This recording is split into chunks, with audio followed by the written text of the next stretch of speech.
Last Friday, my campaign received a cease and desist letter from the City of Chicago related to 3 visits I made to Firehouse this month to meet with first responders.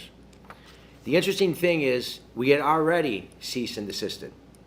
We removed the videos from social media as soon as the issue was brought to our attention. But I want Chicago residents to know one thing.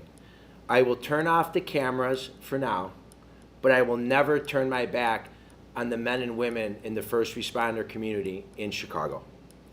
I went to these firehouses with very good intentions. I wanted to hear what our first responders do on a daily basis. I wanted to understand the needs that they have, but more importantly, to thank them for the courage and sacrifice to keep Chicago residents safe. I spent almost a year preparing this run for mayor of Chicago. It's centered on listening to Chicagoans in every neighborhood in this great city. We only recently started showing some of those conversations on social media.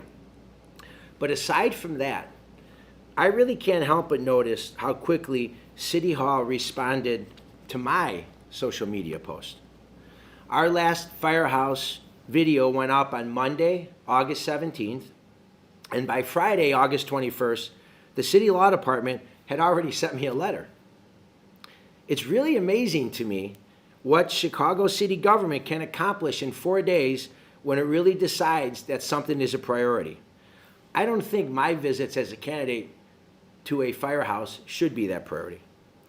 But really, it begs a question that we all need to be asking. How long do Chicago residents have to wait to get a pothole fixed in their neighborhood?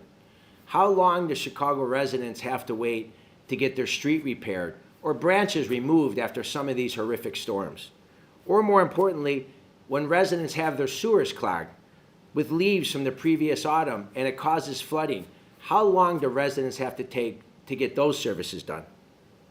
I think city officials should spend a little more time cleaning up the city streets with crime and on the CTA than they are cleaning up my social media post.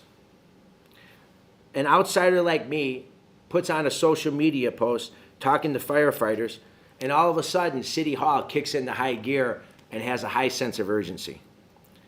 I'm running for mayor of Chicago because I think Chicago is a city in decline, and I want to reverse that decline.